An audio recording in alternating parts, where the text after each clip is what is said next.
پلٹ کے آ جاتے ہیں تو 2 فرشتے آتے ہیں، منکر نکیر ان کے نام ہیں، اور وہ اس کو بٹھا دیتے ہیں اور بٹھا کر کے اس سے 3 سوال پوچھتے ہیں۔ پہلا سوال یہ ہوتا ہے من ربک، تیرا رب کون ہے؟ اب کوئی مانے یا نہ مانے، رب تو سب کا اللہ ہی ہے۔ اگر کوئی انکار بھی کرے تو اس کے باوجود اس کا رب کون ہے؟ اس کا رب اللہ ہے۔ تو دنیا کے اوپر کوئی اقرار کرے یا انکار کرے، لیکن نفس الامر میں، حقیقت میں اس کا رب اللہ ہی ہے۔ یہ تو حقیقت ہے، یہ تو طے شدہ ہے۔ لیکن جو عقیدہ دنیا پہ رہا ہوگا وہی عقیدہ اس کے لہجے میں آئے گا۔ اگر اس نے عملاً، رویتاً، قولاً، فعلاً اپنے اللہ کو اپنا رب مانا، رب کہتے ہیں کسی چیز کی تربیت اس کی استعداد ذاتیہ کے مطابق کرنے والا رب کہلاتا ہے۔ وہ اللہ تعالیٰ جل شانہ ہم سب کا خالق بھی ہے، مالک بھی ہے، رازق بھی ہے، اور ہماری ضروریات کا وہ کفیل بھی ہے۔ وہ ہمارا رب ہے، اور صرف ہمارا رب ہی نہیں ہے، رب العالمین ہے، پورے جہانوں کا رب ہے، پوری کائنات کا رب ہے۔ خالق بھی سب کا وہی ہے اور رب بھی سب کا وہی ہے۔ جو اسے مانتا ہے اسے بھی رزق دیتا ہے، جو نہیں مانتا تو اس کے لیے بھی رزق کے دروازے بند نہیں کرتا۔ حضرت ابراہیم علیہ السلام کی عادت یہ تھی کہ جب تک کوئی مہمان نہیں آ جاتا تھا اتنی دیر تک کھانا نہیں کھاتے تھے۔ بھوک لگتی تو کوئی مہمان ڈھونڈتے تاکہ اس کے ساتھ بیٹھ کے کھانا کھاؤ۔ کھانا جتنا بھی مرغن اور جتنا بھی جو ہے وہ پرتکلف کیوں نہ ہو، اگر مہمان کے ساتھ کھایا جائے گا تو اس کا قیامت کے دن کوئی حساب نہیں ہوگا۔ تو مہمان کے ساتھ وہ کھانا کھایا کرتے تھے۔ مہمان اللہ کی رحمت ہوتا ہے۔ اچھا، وہ ایک دن مہمان ڈھونڈنے نکلے تو ایک بوڑھا شخص ملا تو اسے اپنے ساتھ گھر میں لے آئے، بٹھایا دسترخوان پہ۔ جب کھانے کا وقت آیا تو کہا کہ اللہ کے نام سے شروع کرو۔ اس نے کہا میں تو اللہ کا نام نہیں لوں گا، میں تو بتوں کا پجاری ہوں، بتوں کو پوجنے والا ہوں۔ حضرت ابراہیم علیہ السلام نے کہا کہ تیرے ساتھ میرا تعلق کوئی کاروباری، کوئی ذاتی، کوئی اور تو ہے نہیں، میں رب کے لیے ہی تو تجھے کھلا رہا ہوں، اور اگر تو رب کا نام ہی نہیں لے گا تو پھر میرا تیرا رشتہ کیا باقی بچتا ہے؟ اس نے کہا میں چند لقموں کے لیے اپنے بتوں سے بے وفائی نہیں کر سکتا۔ وہ غالب نے کہا تھا نا کہ وفاداری بشرط استواری اصل ایمان ہے، مرے بت خانے میں تو کعبے میں گاڑو برہمن کو۔ اس نے اپنے انداز میں ایک بات کی تھی کہ وفاداری بڑی چیز ہوتی ہے، تو اس نے بتوں سے وفاداری کا بھرم رکھا۔ اس نے کہا کہ میں چند لقموں کے لیے جو ہے وہ تیرے رب کا نام لوں اور اپنے معبودان کا نام چھوڑ دوں، یہ نہیں ہو سکتا۔ آج تو لوگ چائے کی پیالی پہ دین بیچ رہے ہیں، کیا آج ممبر و محراب فروخت نہیں ہو رہے؟ لیکن اس بوڑھے شخص نے کہا کہ میں چند لقموں کے لیے، چند ٹکڑوں کے لیے میں اپنے بتوں سے بے وفائی نہیں کر سکتا۔ حضرت ابراہیم نے کہا تو اگر بتوں کے ساتھ اتنی محبت رکھتا ہے تو پھر میں بھی رب کے نام کے علاوہ تجھے دینے پہ آمادہ نہیں ہوں۔ وہ دسترخوان سے اٹھ کے چلا گیا۔ وہ چلا گیا کہ جبریل امین حاضر خدمت ہوئے، رب کا سلام دیا۔ اے ابراہیم، رب سلام دیتا ہے اور فرماتا ہے تو نے آج میرا ایک بندہ ناراض کر دیا۔ یا اللہ، وہ تیرا بندہ تھا، اس کو تو تیرا نام لینا بھی گوارا نہیں تھا۔ کہا ابراہیم اس کی عمر کتنی ہوگی؟ یا اللہ 80 سال کے قریب ہوگی۔ کہا اتنا عرصہ ہو گیا میں اس کو رزق دے رہا ہوں، تو ایک دن نہیں کھلا سکا؟ اب ابراہیم علیہ السلام اس کو ڈھونڈنے نکلے ہیں۔ وہ کسی پہاڑ پہ چڑھ رہا تھا، دور سے آواز دی، او میاں آ جاؤ، کھانا ٹھنڈا ہو رہا ہے۔ اس نے کہا تم تو بڑے سخت لہجے میں، رویے میں تبدیلی کیسے آ گئی؟ کہا کہ اسی رب کا پیغام آیا ہے کہ مجھے اتنا عرصہ ہوا اسے کھلاتے ہوئے، وہ مجھے نہیں بھی مانتا تھا، پھر بھی میں اس کی ضروریات کو پورا کرتا رہا ہوں، اور تم ایک دن نہیں دے سکے؟ تو آؤ کھانا ٹھنڈا ہو رہا ہے۔ کہاں دے رب کا نام نہیں لوں گا، کہاں نہ لینا، کہاں اتنی تبدیلی، کہاں اسی رب کا سندیش آیا ہے، اسی رب کا پیغام آیا ہے۔ کافر کھانا بعد میں کھاؤں گا، پہلے اپنے رب کا مجھے غلام بنا لے۔ تو کوئی مانے اس کو بھی دیتا ہے، کوئی نہ مانے اس کو بھی دیتا ہے، بلکہ دنیا کے اوپر کافروں کو زیادہ دیتا ہے۔ ایک روایت میں آتا ہے کہ اگر اہل ایمان کی دلجوئی کا لحاظ نہ ہو تو کافروں کے گھروں کی سیڑھیاں سونے اور چاندی کی ہوں، لیکن یہ کہیں گے ہمیں تو مار ہی دیا ہے۔ اور اقبال نے کہا تھا نا کہ کافر کو دیے حور و قصور اور مومن کے لیے فقط وعدہ حور۔ تو اس لیے ان کی دلجوئی ہے، ورنہ کافروں کو اتنا دور، چونکہ ان کا حصہ آخرت میں نہیں ہے، ان کا حصہ صرف دنیا ہے۔ دنیا پہ عیش کریں، دنیا پہ عیش و عشرت کی زندگی گزارے، دنیا ہی دنیا، آخرت میں ان کا کوئی حصہ نہیں۔ اور مومن کا آخرت میں حصہ ہے، اور دنیا کے اوپر جو تکلیفیں آتی ہیں ان تکلیفوں کا بدلہ اس کو قیامت کے دن دیا جائے گا۔ بلکہ صحیح حدیث میں آتا ہے کہ جب اہل بلا کو ان پر آنے والی مصیبتوں کا صلہ دیا جائے گا تو لوگ آرزو کریں گے کاش ہمارے بدن کو لوہے کی کینچیوں سے کاٹ دیا ہوتا، اور دنیا کے اوپر ہمیں بھی تکلیفیں، اذیتیں، آلام و مصائب آئے ہوتے۔ تو مومن جب اللہ کی طرف سے آنے والی کسی تکلیف کو خندہ پیشانی کے ساتھ قبول کرتا ہے اور اس پہ راضی رہتا ہے اور صبر کا دامن ہاتھ سے نہیں چھوڑتا، واویلا نہیں بچاتا، جزا فضا نہیں کرتا، تو اللہ تعالیٰ نے اس کے لیے اجر رکھا ہے۔ بلکہ رسول کریم نے ارشاد فرمایا مومن کے پاؤں میں جو کانٹا چبھے تو اللہ اس کا بھی مومن کو قیامت کے دن اجر عطا فرمائے۔ تو مومن کی زندگی جو ہے وہ بڑی خوبصورت زندگی ہے۔ تو دنیا کے اوپر جو اسے مانتا ہے اللہ اسے بھی عطا کرتا ہے، جو اس کا انکار کرتا ہے اللہ اسے بھی عطا کرتا ہے، اس لیے کہ اس کی شان ہے کہ وہ رب ہے اور وہ سب کا لحاظ کرتا ہے اور سب کی ضروریات کو پورا کرتا ہے۔ پھر ہر شخص کی ضروریات الگ الگ ہے، میری ضرورت الگ ہے، آپ کی کوئی اور ضرورت ہوگی، اور سب کی ضرورت کا اس نے لحاظ رکھا ہوا ہے۔ پھر بہائم کی، چوپایوں کی، حشرات الارض کی، پرندوں کی مختلف ضروریات ہے۔ اڑنے والوں پرندوں کی ضروریات الگ ہے، پانی کے جانوروں کی ضروریات الگ ہیں، اس طرح حشرات الارض کی ضروریات الگ ہیں، اور درندوں کی ضروریات الگ ہیں۔ یہاں تو ہم ایک آدھ کلو گوشت ہو تو گھر کے سارے افراد اس سے گزارا کر لیتے ہیں، لیکن شیر کو اور چیتے کو جو ہے وہ منوں کے حساب سے روزانہ چاہیے، رب ان کو روزانہ فراہم کرتا ہے۔ یہ پنساری کے پاس جائیں، اگر آپ کو ڈاکٹر یا حکیم لکھ دے کہ یہ آپ کو خالص سچے موتی چاہیے، اس کی کوئی چیز آپ کو بنا کے دیں گے تو آپ ہزاروں لاکھوں روپے خرچ کرتے ہیں، پھر بھی بعض کا اعتماد نہیں ہوتا کہ یہ بالکل 1 نمبر ہے یا 2 نمبر۔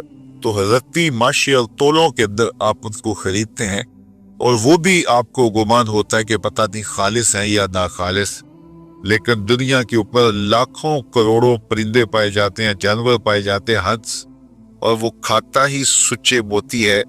صبح کو بھی، شام کو بھی، دوپہر کو بھی اللہ سب کو پیٹ بھر کے کھانے کے لیے عطا فرماتا ہے۔ تو جس کی جو ضرورت ہے وہ رب ہے، اس ضرورت کو پورا کرتا ہے۔ تو ہم اگر اللہ تعالیٰ کو رب مان لیں حقیقی معنوں کے اندر، تو ہماری زندگی کی پریشانیاں، ہماری زندگی کے دکھ مٹ جاتے ہیں۔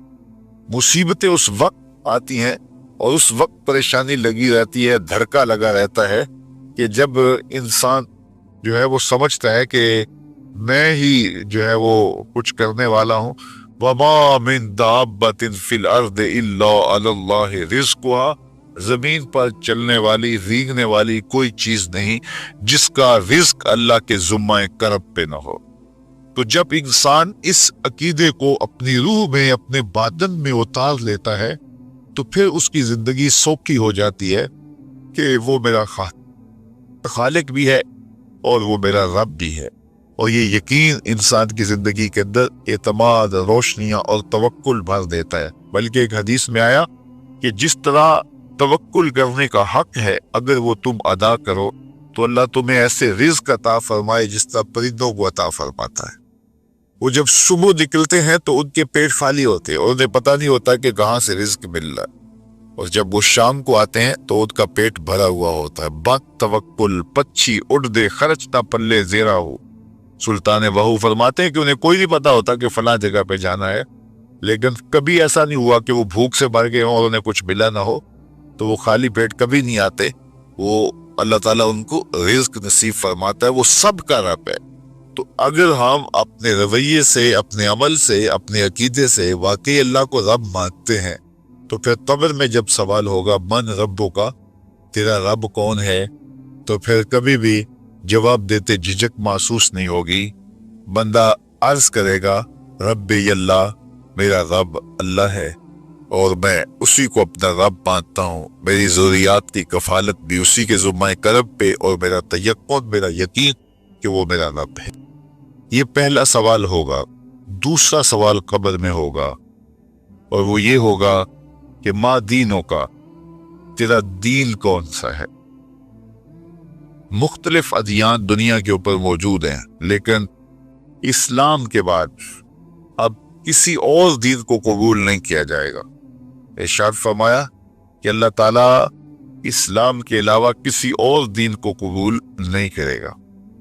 تو یہ اگر میں اپنے عمل سے، اپنے رویے سے، اپنے طرز زندگی سے، اپنے انداز معاشرت سے اسلام کو اپنے اوپر غالب کر لیا، تو پھر قبر میں جواب دیتے ہوئے کوئی جھجک محسوس نہیں ہوگی.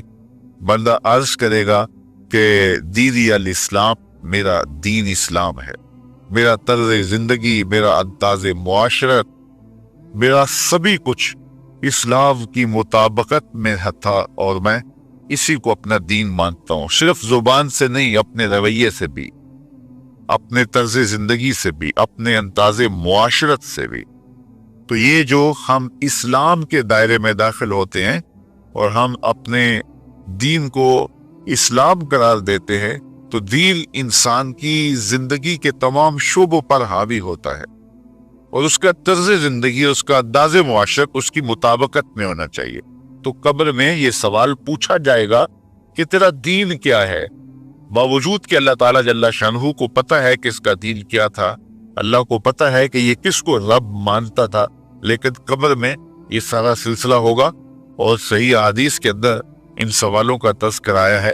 یہ سوال پوچھے جائیں گے کہ تیرا دین کیا ہے. اب اس نے اگر اپنا طرز زندگی، اپنا انداز معاشرت اسلام کی مطابقت میں رکھا ہوگا، اور دین کو اس نے دین سمجھا ہوگا، اسلام کو ہی اپنا دین، عملاً، رویتاً، ہر خوشی غمی کے موقع پہ اس نے اسلام کو ہی ترجیح دی ہوگی، تو پھر اس کو کوئی جھجک نہیں ہوگی جواب دیتے ہوئے کہ میرا دین اسلام ہے. میرے شب و روز، میری زندگی کے نشیب و فراز، میری زندگی کی گوشہ جو ہے وہ اسلام کی مطابقت میں گزرتا تھا. تو پھر وہ سیدھا سیدھا جواب دے گا دینی الاسلام. اس لیے ہمیں اس سوال کی تیاری بھی کرنی چاہیے کہ ہماری نجی زندگی ہو یا ہماری اجتماعی زندگی ہو، ہماری گھریلو زندگی ہو یا ہماری معاشرتی زندگی ہو، ہماری ذاتی زندگی ہو یا ہماری سیاسی زندگی ہو، ہماری جس طرح کی بھی زندگی کے جو بھی شعبہ جاتا ہے، سب میں ہم دین کو غالب کریں.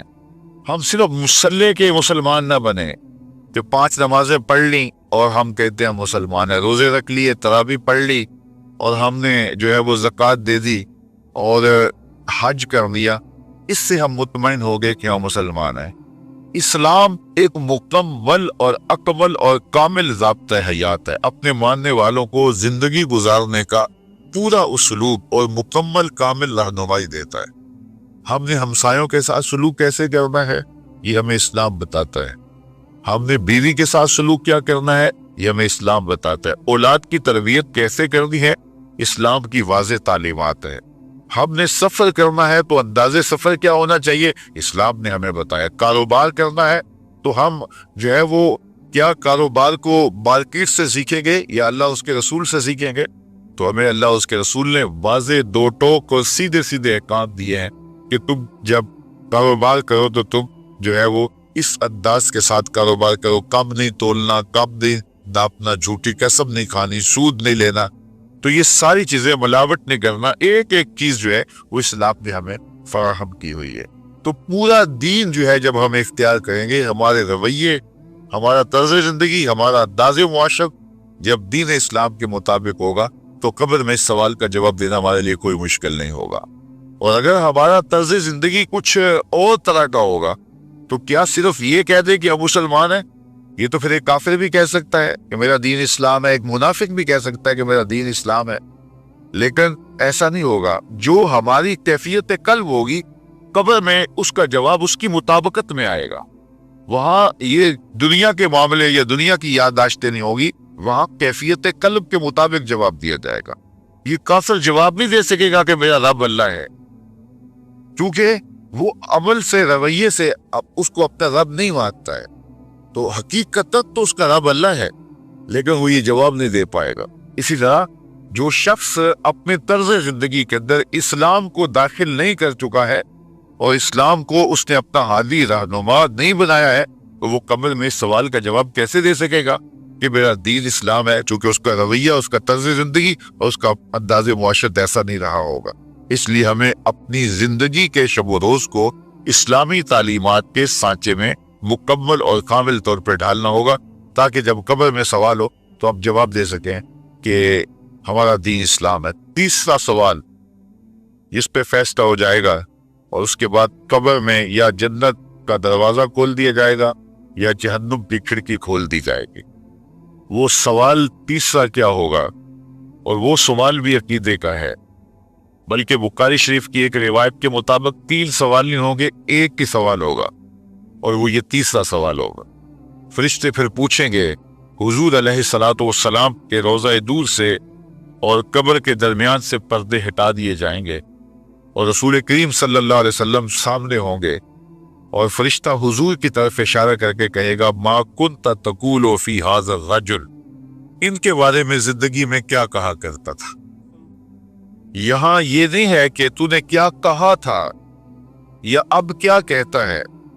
جب مزارے کے اوپر کانا یا جو ہے وہ کانا کے مشتقات داخل ہوں تو پھر وہ ماضی استمراری کا جو ہے وہ معنی دیتا ہے۔ تو ما کنت تقول کا معنی یہ ہے کہ تو کیا کہا کرتا تھا، تیرا لہجہ کیا تھا، تیری زبان کیا تھی، ان کے بارے میں تیری رائے کیا تھی، تو کیا بولا کرتا تھا، کیا کہا کرتا تھا۔ تو یہ حضور علیہ الصلوۃ والسلام سامنے ہوں گے اور یہ سوال پوچھا جائے گا۔ اب ابو جہل سے پوچھا جائے گا، ما کنت تقول فی ھذا الرجل، وہ کہے گا، ہے ہاتھ لا ادری، ہائے افسوس میں نہیں جانتا یہ ہے کون۔ ابو لہب سے پوچھا جائے گا، وہ کہے گا، ہے ہاتھ لا ادری، ہائے افسوس میں نہیں جانتا یہ کون ہے۔ اچھا، جانتا نہیں تو پتھر کس کو مارتا تھا، جانتا نہیں تو گڑے کس کی راہوں میں کھدواتا تھا، جانتا نہیں تو اوجریاں کس کے اوپر ڈلوایا کرتا تھا۔